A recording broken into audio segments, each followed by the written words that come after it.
healthcare system is broken, but it doesn't have to be. This is Revenue Cycle Optimized by Infinix Healthcare. We discuss the latest challenges in the revenue cycle space and provide actionable tips on how to overcome them at your organization. Welcome everyone to this episode. We're going to speak about boosting your cash flow, why you need an RCM Health Check. So we're thrilled to have Chuck Rackley with us today. He's our Chief Strategy Officer here at Infinix to join us. He does a lot of these, and so it just seemed reasonable to bring him on and explain this and give a good insight on exactly what the benefits are. So how are you doing today, Chuck? Doing fantastic, Stuart. How about yourself? I'm doing very well, I can't complain yet, but it's early. So, the day's not over, but I'm more positive guy. I think it's going to stay good all day long. So just to kind of give some background on why we thought this was important, particularly for this episode, is just like anything that you want to check, like the health of your bodies. You go to the doctor if you want to check out your car, you go to a mechanic, you go to the vet if you want your pets to be checked out as well. Even during this hot summer where we're having record heat across the country, people are checking their air conditioning systems, right? And typically it's when things go wrong, people want to come in and say, hey, I have a problem. Help me out with this problem. And sometimes it's not necessarily too late, but sometimes you need to buy a whole new car or get a whole new air conditioning system. So you don't want to wait that long. So it's very likely the same way with assessing the health of your RCM. Oftentimes, checking the health of your RCM falls to the wayside because everyone's just so heads down. We're all so busy. Everyone has their processes. Everyone has their routines. You got to get claims out the door. There's a lot of backup going on, a lot of aging going on. And so you're following that process. You don't have a lot of time to just kind of stop and think, is this all working correctly? You really want to make sure that you do that to ensure that everything is running very smoothly, that there aren't any issues. Like, for instance, when you go to the doctor, you have fever, you have symptoms, you go to the doctor. But you want to just have that routine checkup, so to speak, because there may be some underlying things you're not aware of. So it's very important to take the time, for what we like to call an RCM health check. It's just as important as looking at your personal health check or any of those other things that I mentioned before. So in this session, again, that's why we brought Chuck along, kind of share some of the insights on why an RCM health check is crucial for maintaining your financial stability. Also, how easily is an RCM health check can be implemented with minimum disruption to your daily operations. And also, what are the expectations? What are some of the results that you can look forward to, including increased cash flow as well as reduced denials? So, Chuck, you ready? Dive into all this? Okay, so I would just want to ask some questions and keeping this more as conversational. But right out the gate, what exactly is an RCM health check? And how does it differ from some of the other type of financial assessments that many of us have been aware of? Yeah, so an RCM health check, or some people might call it a diagnostic health check, it's really a data-focused assessment. So what we're doing there is looking at several different components of the revenue cycle from a couple different lenses. So really trying to look at both the income statement side of the business and the balance sheet side of the business. From the income statement side, we really focus on a couple main KPIs. So obviously we're looking at things like your gross revenue, your net revenue, bad debt expense, cash, point of service collections, those kind of things that are mainly on the income statement.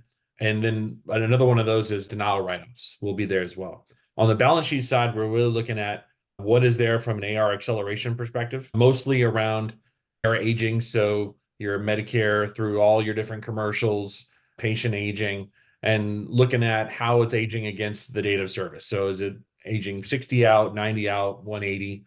And then finally, looking at the incoming denials.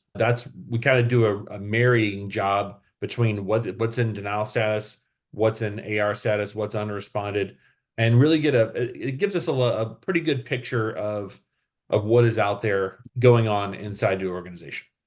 Awesome. And so you heard my rant at the beginning about why it was important for conducting a health check such as this.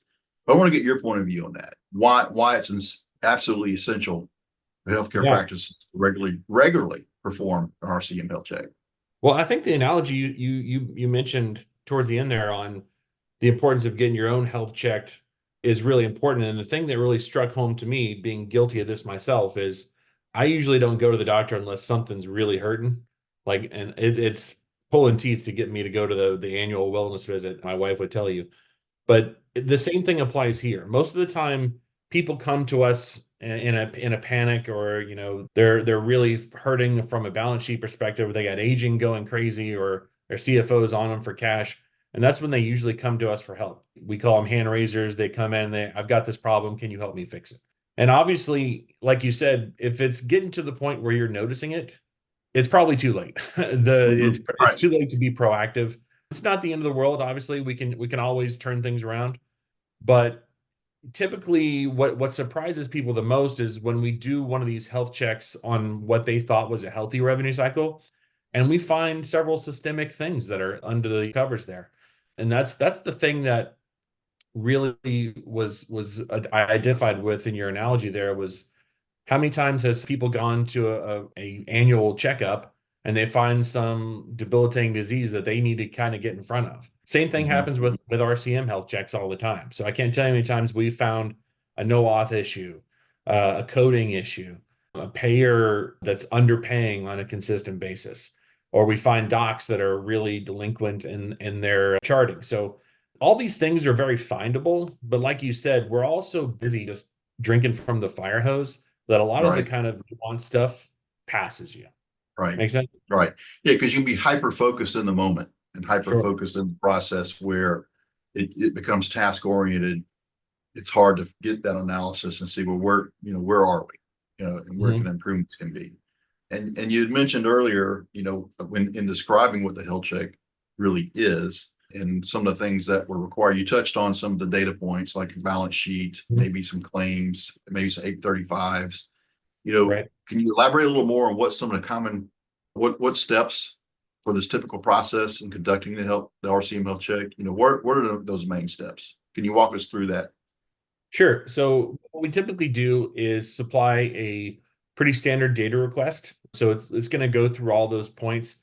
For the age trial balance, the ATB, what we typically do is we say, give us the current one, and we'll show you all the different fields. There's probably 50 fields that we like to get. Everything from, dates of service, diagnosis codes, procedure codes, CPTs, denial codes, all those things that you would need for an aging. We'll tell you how to get that. We'll also look at the 835s. We'll usually look at a year's worth of 835s, and that's for everyone. That's the payer responses that you're getting after a claim submission. The payer responds back, and it'll tell you, "Yep, you're good to go. We're going to pay you," or "No, we're not going to pay you, and here's why." And as you Mhm. know, Stuart, that here's why comes back in that CARC and RARC code, just kind of the description of here's why we're not going to pay you. Then outside of that, we're also going to ask for some payment files that come along with that. So everyone's seen kind of that, I call it the waterfall analysis, where it kind of looks like a reverse triangle. So you can see how payments are coming through the system. So that way we can really ascertain how you're getting paid, on what kind of timeline you're usually getting paid. So how long it takes these things to come through the system. So marrying all that up, like I said before, between how you're getting bills out the door, what are the responses coming back, and looking at what your overall opportunity is to close the gap on best practice. And so you touched on also how when you do this with common, and I found this too with any other analysis that I've been a part of, typically it's like, oh, everything's good, we're where we need to be, everything's normal. But there are some issues that you find underlying that they are like, oh wow, that can't be us. Because when it's their data, they can't argue against their data. And when you're revealing that and you're looking at some of those common issues and efficiencies, can you speak to some of those that we've actually seen with some Sure. of our clients where we've uncovered some of those issues and inefficiencies? Yeah. A couple things that come to mind immediately.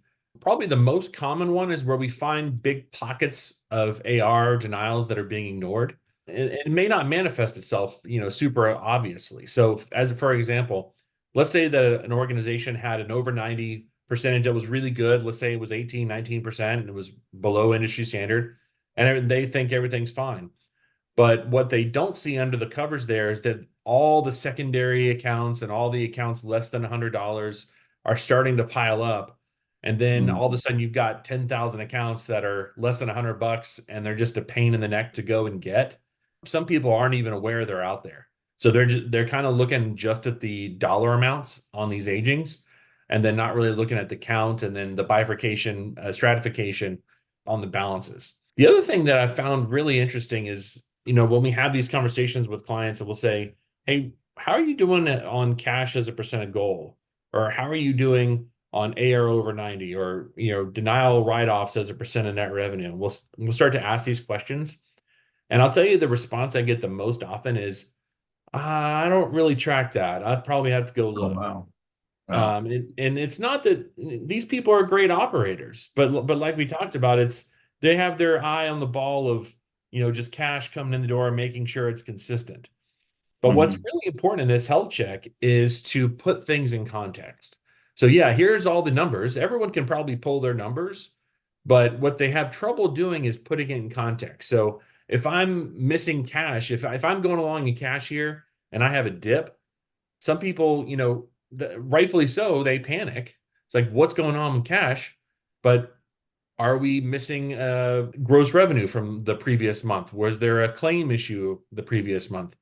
The bank days go up and down. So there's lots of different things that we need to keep in mind when we put those things in context. But that's really the biggest thing, is they're looking at these numbers out of context. So it looks like a good number or it looks like a bad number. Sometimes it may not be. Right, right, exactly. And particularly the aging, because I Oh yeah. mean, we've done a couple episodes and I've spoken before about the fact that typically, and I kind of call it the lazy man's response, is we're just going to write it off once it gets Mhm. to 120 days. And so when you brought up the write off, it kind of triggered in my head. I was like, what opportunities are there? But they just can't get to it. In other words, they may have this huge, I mean, millions and millions of dollars that are aging 120 days. It's just being written off for whatever reason. This health check is not just something where they can just, okay, how do you fix this? They can't just, they're not just all up by themselves. We're not going to say, here's your report. Mhm. We're also going to offer some kind of treatment plan, right? In Sure. essence. Oh yeah, for sure. So on a typical health check, what we'll do is we'll obviously share all the data backwards to them, make it very manipulable so they can see all of what we did and they tie out to it. That's a very important process, is that we do a big reconciliation with them to make sure our number matches your number and we're all reading from the same hymnal. But after that's done, what we'll do is we'll have our observations, obviously, then recommendations on what to do. So if we find, hey, your no authorizations are out of whack, also your med nest, and we may suggest, okay, let's come up with a denial plan for denial reduction. Here's how to attack this from a front office perspective. Here's some things you can change from patient intake. Really be talking to your patient access people about getting the right Mhm. eligibility information. And in some cases, we can even offer our products or services if it matches. We're not obviously tied to that. So we're just trying to make our providers better. If we've got something that can help, of course, we're going to suggest it. But in many cases, it's something that they can just fix themselves. And obviously, we'll say that whenever available. Right. Awesome. Awesome. So obviously, from my experience, and I've been dealing with this, and I can just hear practice administrators, CFOs, that would be keen on doing this. Mhm. It's like, oh, well, okay, what disruption am I going to have to my processes, my operations for this? I mean, I hear pulling data, gathering data, how can I minimize that disruption in this Yeah. process? It's a pretty common question. So there's a couple different flavors of health check we can offer. So there's one that's very arduous. Arduous is not the right word. It's much more complete. It's many years of data together, lots of transactions going back and forth, and those can take a little while to pull. Or we can, make it much more simple. We can simplify the whole process and get, single files here and there, and then that'll help us point to a specific spot that we want to go dive deeper in. So we can either start with that full Monty, or we can kind of start slower on a couple different files and then get much more granular when we find a good thread to pull. So those typically are much simpler to put into action. They're simple data pulls that you do all the time anyway. So that will take usually a couple days maximum, is what we've seen when people go pull this data. And then it takes us a couple weeks to churn through it, and then we can report back with our observations or recommendations within the month. So it's fairly non-invasive on both accounts, but just one is much more complete than the other. Gotcha. So, and I guess you're referring to that there's the RCM Health Check, which is what we're leading with here today, and that's the Right. more long-term one. But then there's also something that we've coined Quick Health Check, which is a little less invasive. Yeah. So, from a financial improvement standpoint, Mm-hmm. and also any other benefits beyond financial improvement, because I think everyone zeroes in on revenue, but Mm-hmm. also FTE count, also time spent by those FTEs on certain tasks. That helps with the bottom line, basically. So, what kind of financial improvements can a practice expect after Yeah. implementing the recommendations from an RCM Health Check?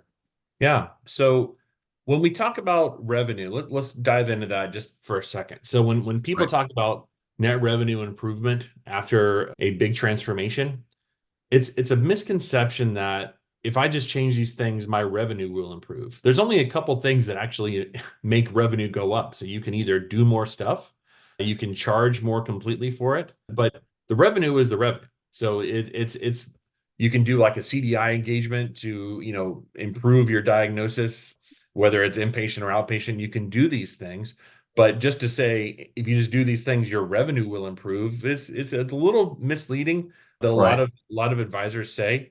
So that's why we put these things into two sections of benefit: the income statement and then the balance sheet. So on the balance sheet side is what we say it's one-time cash acceleration. So for example, if your AR over 90 is $2 million over where it should be, and we show you if you get this down to 22% over 90, it represents a one-time balance sheet improvement of $2 million.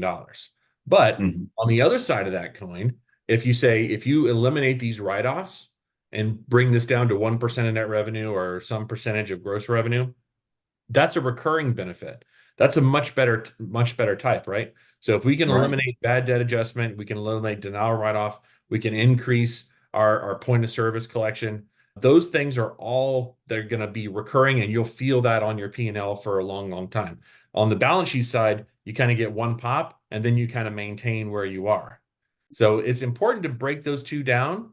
And so that way, when you're talking to your people about here's what to expect from this, they don't have in their mind, I'm just going to increase revenue by 10%. That's usually not what happens. What Right. happens more often is that we get what we should have gotten all along, and then usually we can improve some small things that will help you enhance your revenue instead of just increasing it by 10%. Usually, if someone's guaranteeing you they can increase your revenue by 10% by doing something, be a little wary unless it's very prescriptive on what you're missing from a charge capture or CDI perspective.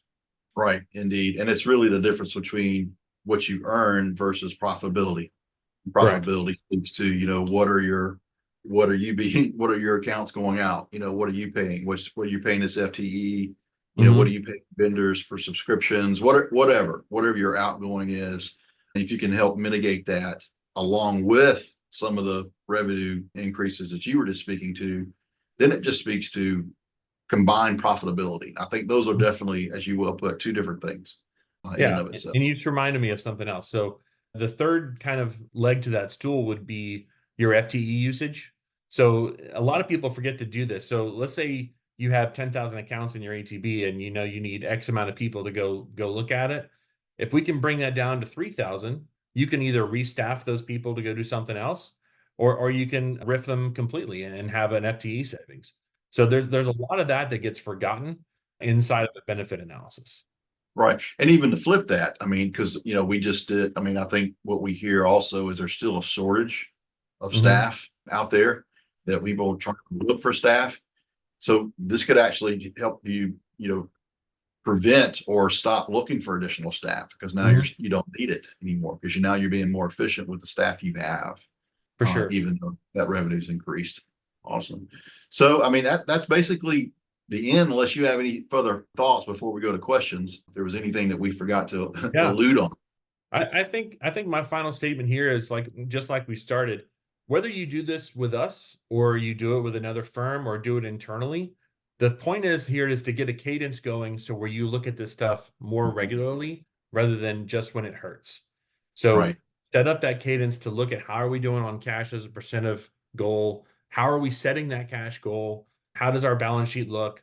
Are those coming down? Are they going up? What's my opportunity? Look at that weekly, monthly, quarterly, and Mhm. not just when it hurts. Yeah. And you also, and that kind of reminds me too, because I always preach this, is you got to have collaboration, regular meetings regarding this, go in with intent, be intentional, and, walk away from those meetings with everyone having a clear understanding that these are the goals that you just mentioned, and really take an honest look, a candid look collectively as a group, and hold each other accountable.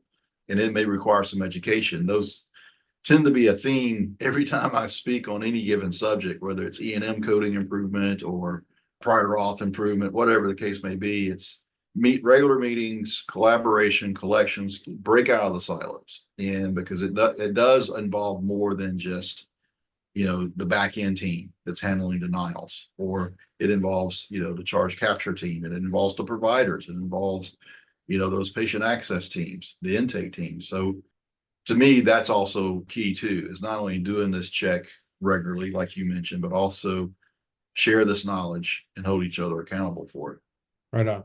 So now we're going to open up for questions. We do have a few questions that have come in, Chuck, that seem to be pretty obvious. And I think you touched on this a little bit, but the question is, how long does a typical health check take? Yeah. So let's talk about both flavors. So the full RCM health check, that the data usually takes about a week and a half, 2 weeks to pull from the client side. We need another 2 weeks to churn that through, and then probably a week or so on observations or recommendations. So about a month and a half is the typical from very start to the very end of that is what you can expect. Sometimes it's shorter or longer just based on the size and complexity of the provider itself. But that's a good idea of what to see there. And then on the quick health check side, much faster. So usually it's a couple days on a data pull. We ask for a week for our analysis and churning through that, and then we'll get back to you the next week. So you're in a 2 to 3 week time period, probably closer to 2 weeks for most providers on the quick health check. So much different, like we talked about in scale and completeness, but it's a good way to kind of kickstart and really figure out where you want to start looking next. Perfect, perfect. And then as a follow-up question, and what is the cost? Oh, the cost. The Yes, cost is that's the very best part. important. So the Yeah. cost is the best part. So again, let's break that into two flavors. So the quick health check that we've been talking about, that is free of charge. That is something we do for most of our clients free of charge, and even some prospective clients we've been known to do that in the past. So it really just depends on the person if we're going to do that and what the provider's needs are. But for the quick health check, it's usually free. For the full RCM health check, there's a little data crunching behind the scenes. There's some IT costs for us. So we do ask for a pretty nominal fee there. Usually it's around $10,000 for that first initial health check, or sometimes it can be less. But the good news is if you buy something else on the back end of that, or if it leads to some other product or services being purchased, we always credit that back. So there's very Mhm. little risk to it in order to get going. Right. Sounds good. Sounds good. And so the last question is, well, how does one get started? I think that question is probably from someone who's gotten started with other projects and it's been a heavy lift, but if you could just Sure. explain real quick. Well, I assume you mean my immediate answer to that is, why don't you pick up the phone and give me a ring? And that Right. would Exactly. Contact us. yeah, I probably that could would be have the asked for first thing. that. You can, Yeah. yeah. Reach out to us. We'll be happy to get you started. Yeah. Reach out, email or phone, and we're happy to walk you through. It's a very non-invasive process. We can get you in the queue and moving very quickly. So don't hesitate just to reach out to us.